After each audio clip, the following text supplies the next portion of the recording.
What's going on, everybody? It's your boy Gifted Gamer 204 back at it again. And yes, you guessed right. Today, we got another banger for y'all, man. So if you're new to the channel, please don't hesitate to hit that subscribe button, hit that like button, hit that share button as we keep on rolling right into today's video. Now, check this out, man. We got a good one today. I seen this. I said, oh my goodness, I got to turn on this camera ASAP. So let's get the talk. Let's get straight into this, man, because this is crazy. This is basically in all my previous videos when I spoke on the PC. If you could go back and look at all those videos I made about like PS5 Pro versus PC, you know, as far as the price point, always keep that in mind that when I speak on this, meaning the PS5 Pro versus a PC, I always speak on it purely on the price and value of what you're getting. That's what I'm speaking on. I'm not saying that the Pro is in any way, shape, or form could outdo a 4090 desktop. That's not what I am saying. Okay? Before y'all come on here in my comment section like wilding out. That's not what I'm saying. And I've always mentioned that was never my point of view when I spoke on these two on this topic here. So let me get straight into this. Only 15% of all Steam users' time was spent playing games released in 2024. What I've been telling y'all this whole time. This is what I've been saying the entire time. Every time that I spoke on PC players, and I compare the price point from a PC to a PS5 Pro, this was everything that I've been saying. That all PC players do is play old games. And here we are today. Here comes this report. And what do we see here? Only 15% of them actually are playing games that came out this year. Proving my point right once again. I don't know what else to say. Every time, like, I don't know if it's because I'm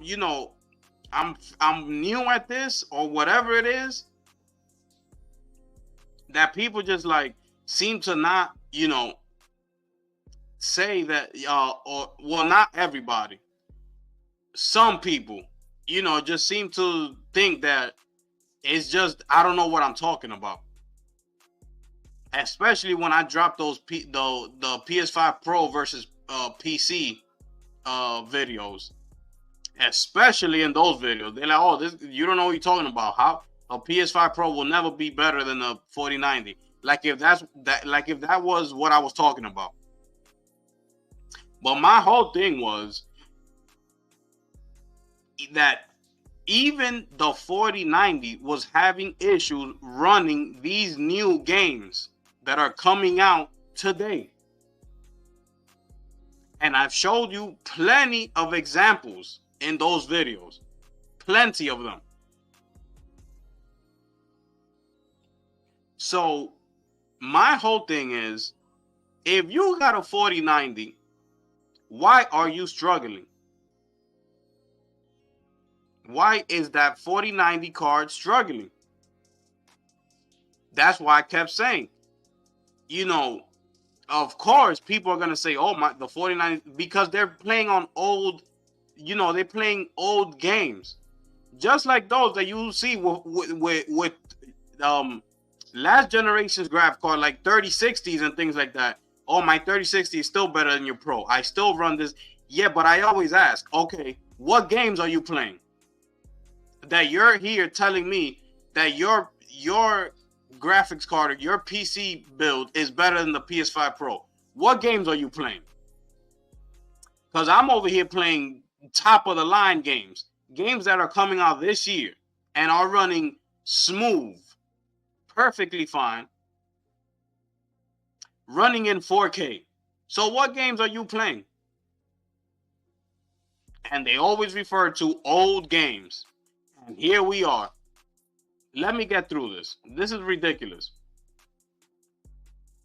The Steam end of the year review always throws up some interesting numbers, and with 2024 stats now out, it prompts some interesting reflections on how we game both individually and en masse.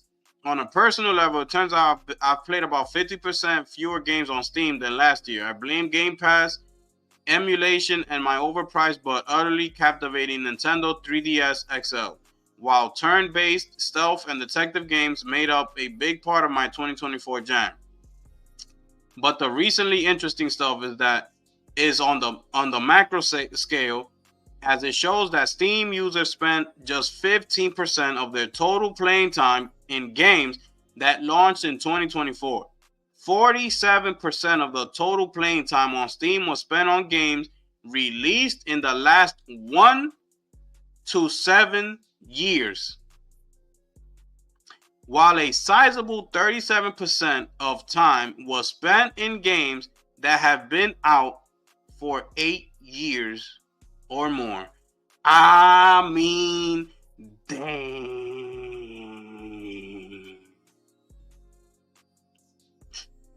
This is crazy. Yo. And people be looking at me like this guy don't know what he's talking about. This is the craziest thing that gets to me. Because I said all of this already. And here we are today. And the report comes out. And look at this. 47% spent the time from years that came out either 1 all the way up to 7 years. And then 37% spent out on games that had been out for 8 years or more. This is why you see PC players coming to you saying, my PC runs games way better than the Pro. You don't waste your money on the Pro. Come over here and buy yourself a PC. And I keep telling y'all, you better watch out. Because here we are. This is why they're telling you this. Because they're too busy playing games that came out 8 years ago. But then I show you games that have recently came out, especially, with Black Myth Wukong, when I showed you that clip on a 4090, running with ray tracing on and everything, no DLSS. That thing was at 15 frames per second on a 4090. Because people brag about it being so powerful, but the DLSS button has to be turned on. And then the frames go up.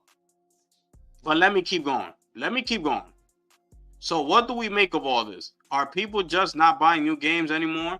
No, that's probably not the case. In fact, that 15% is a significant increase over the 9% of playtime spent in 2023 on new games released that year, though it's down on the 17% of time folks spent in new games in 2022. So 2024 has actually been a bit of a bounce back from last year, possibly driven by the popularity of new online games like Helldivers 2, Delta Force, and the free-to-play super sensation that is Banana. On the single-player front, Simian action adventure Black Myth Wukong has led the charge with some eye-watering concurrent player numbers on the Steam charts. So again, it only went up due to the fact that it was games like Helldivers, Delta Force, and Banana, which came out this year. So therefore, that's why this number went up this year. Not because they're playing these high-demanding graphical games, not because of that, but because it has such games like Helldivers and Delta Force, which are much easier to run on your 4090 and all the other graphics cards. They're not high demanding. That's why the number spiked a little bit. But it wasn't because they were playing these single player games that came out this year that require a lot of usage of your graphics card. This is what I've been saying the whole time. The current state of live service games may play a part in why the time spent in new games numbers aren't higher. Service games make up the vast majority of Steam most played charts, with long established titles like Counter-Strike, Dota 2, and PUBG ruling the roost for years. Meanwhile, as Ubisoft can attest with its skull and bone struggles and alarmingly abrupt closure of XDefiant, it's becoming increasingly challenging and risky for a new live service game to break through into the market. While there have been some breakouts like Marvel Rivals and Path of Exile 2, for the most part, players stick to religiously to the ongoing games that they've already invested tons of time and money into. Another factor is that Steam has over 200,000 titles as of today, dating back decades, excuse me, which dwarfs the 18,000 or so released in 2024 as per SteamDB. Playing games on Steam is effectively playing games on PC, which covers everyone from old timers revisiting their favorite CRPGs from the 90s to the hundreds of holdouts who maintain that Civilization 4 is the best one. With all that in mind, that 15% of playing time on games released on 2024 sounds about right. Even pretty impressive. Even pretty impressive. These people are so used to the PC gamers playing games that are old that they're even calling this 15% impressive. I mean, this is disgusting and ridiculous. Why would I buy a 4090 desktop, top of the line, with a top of the line monitor,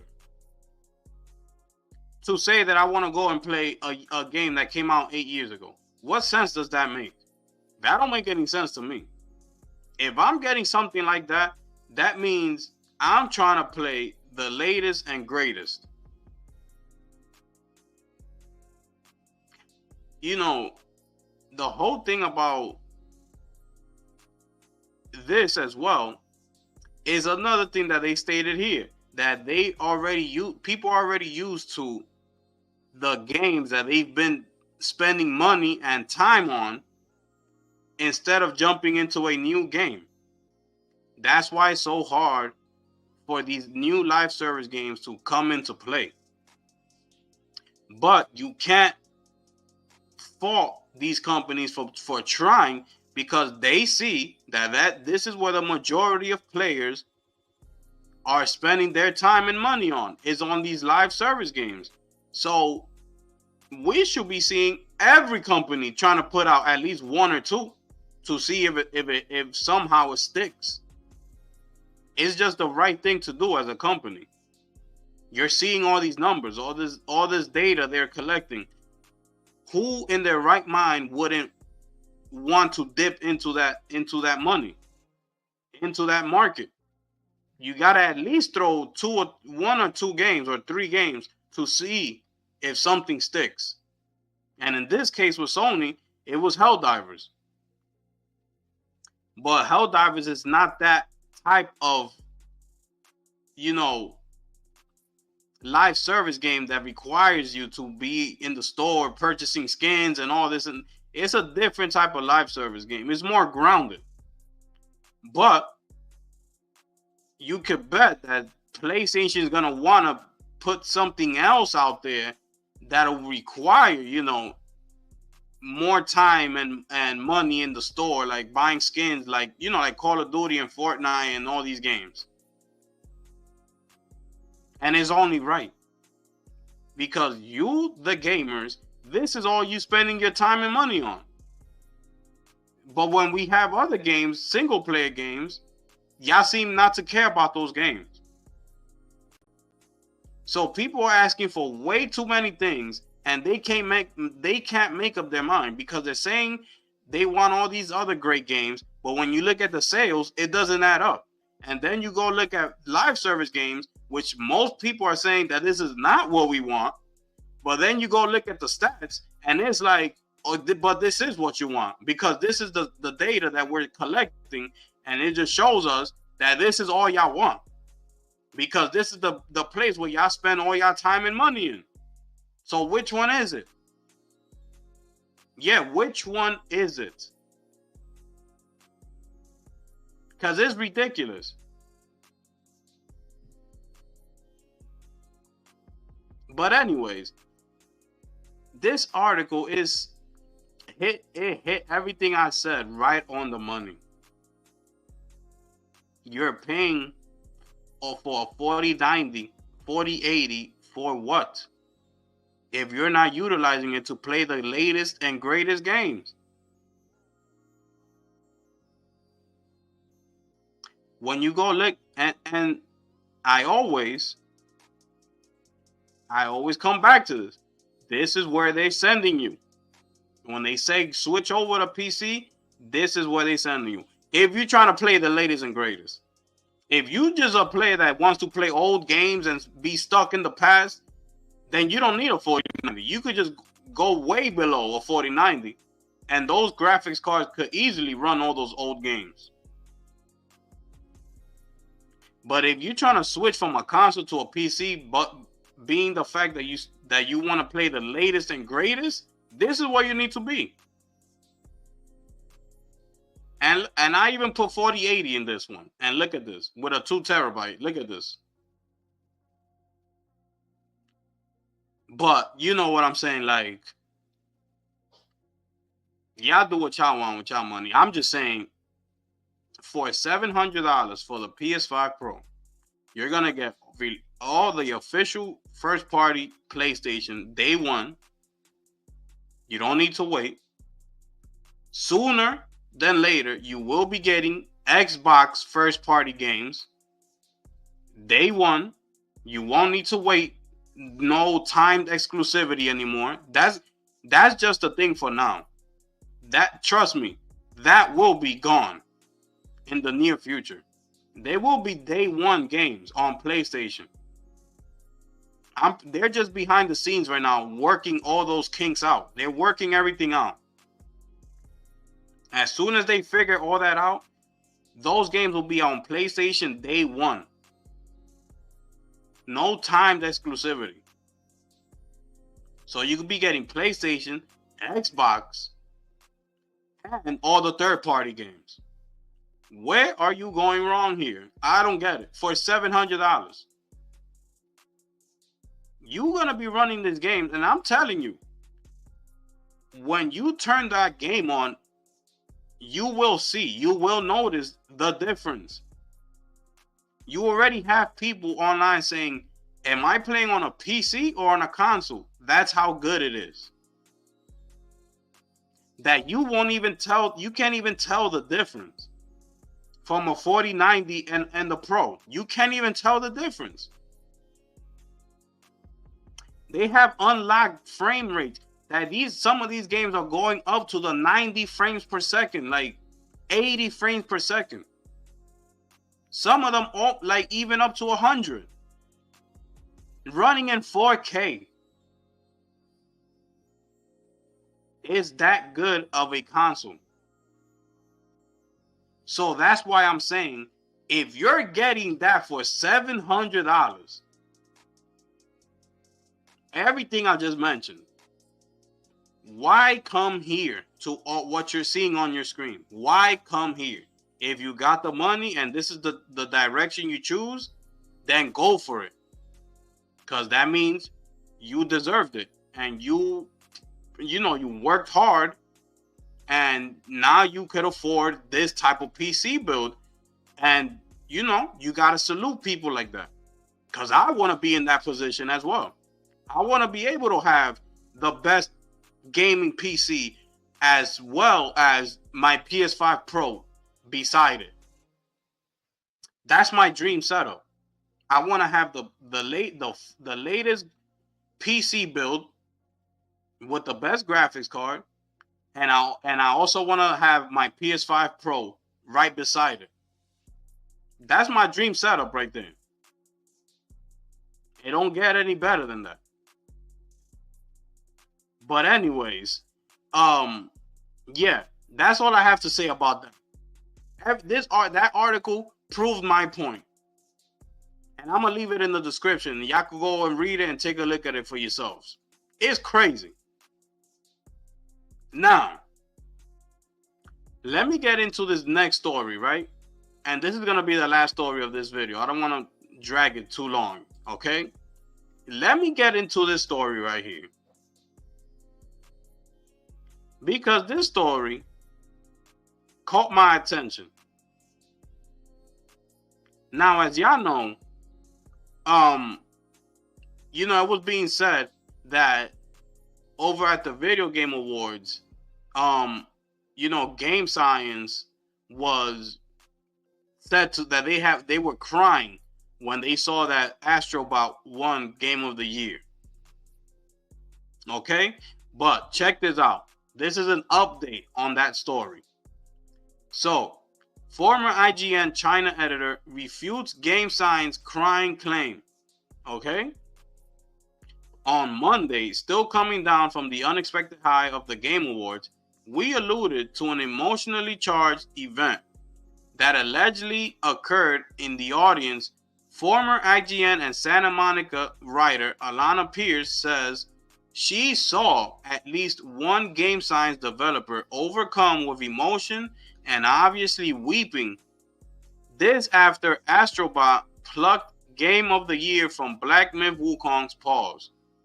We didn't necessarily expect an update to this story, yet former IGN China editor-in-chief Charles Young responded to a viral clip of Pierce on X and escalated the matter, claiming that I was with the Game Science team the entire time during those days, including the TGA night.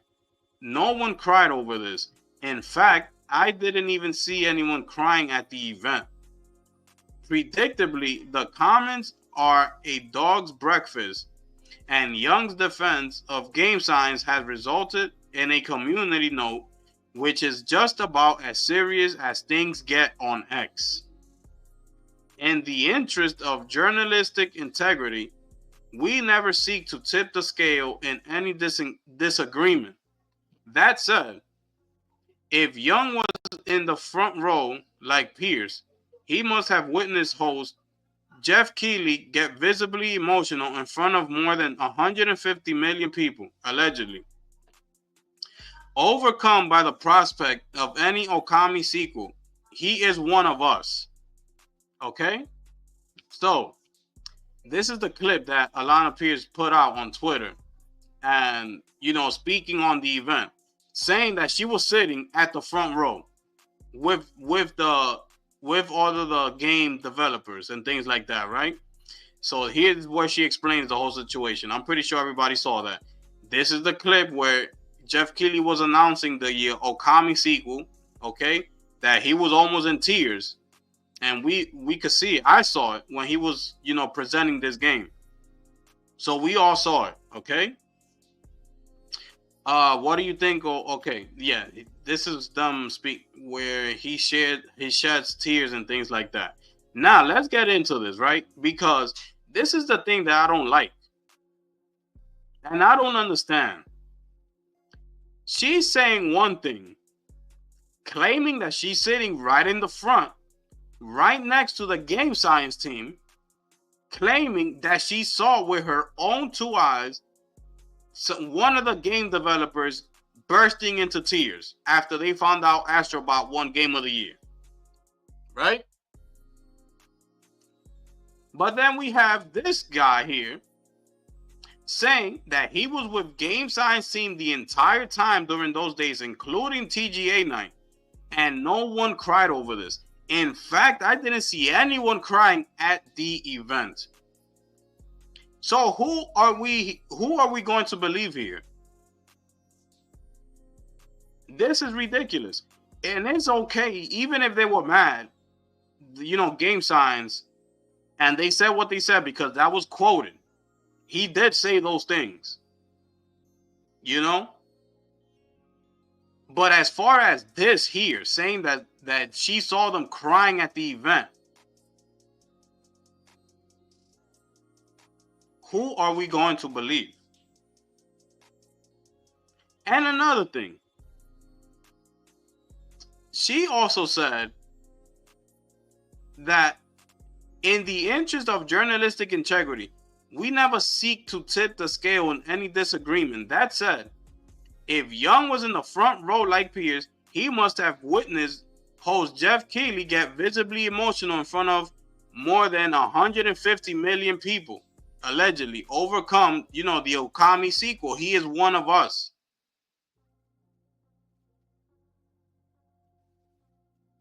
So this is Charles Young speaking on this. And,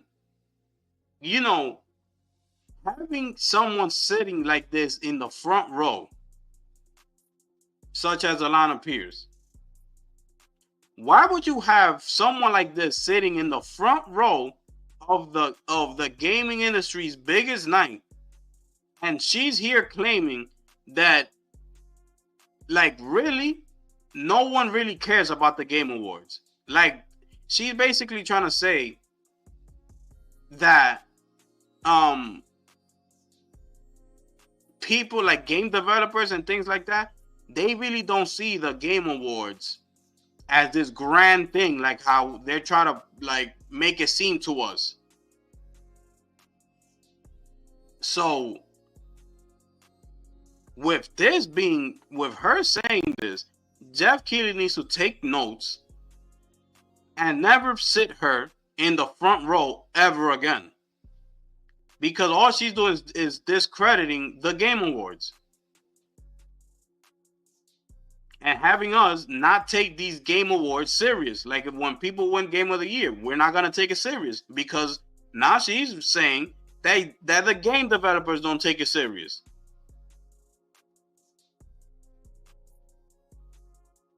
So he needs to take a look at this. But as far as the whole game science thing, who are we going to believe? She's saying one thing, he's saying the other. And this is the problem that we have today in the gaming industry. People are just saying things just to say them, just for clicks. Because how is she right there next to them? She's saying that she can visibly see them crying.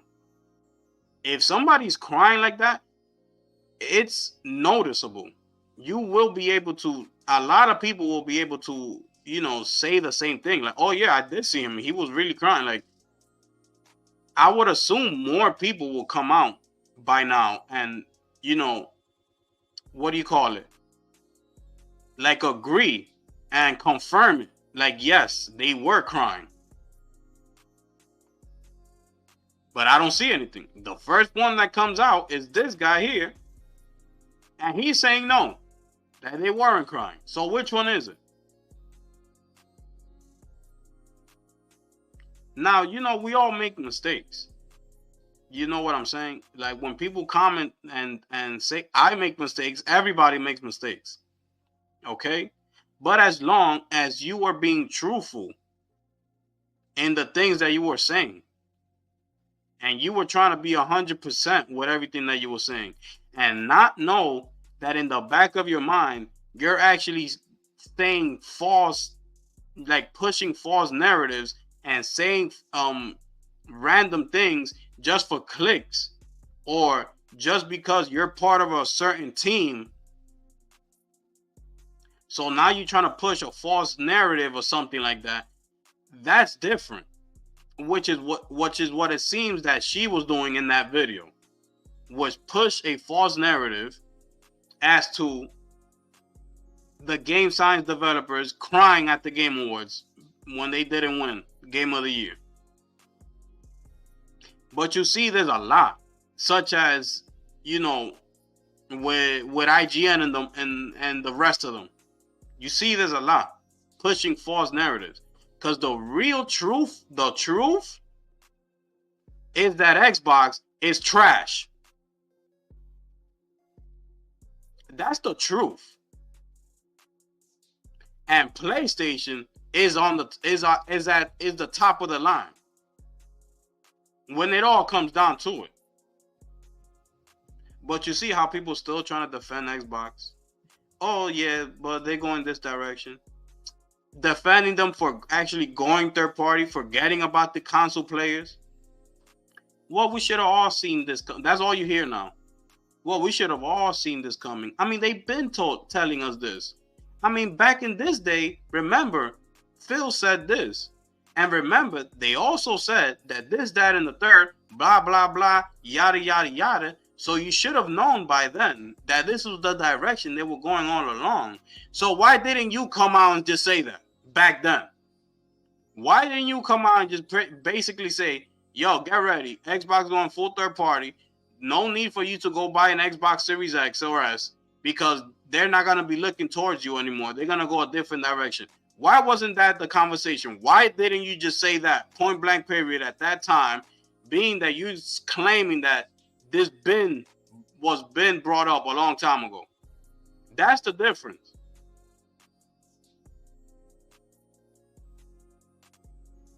It's crazy. It's crazy. Anyways, I'm going to leave the video right here, man. Y'all let me know what y'all think.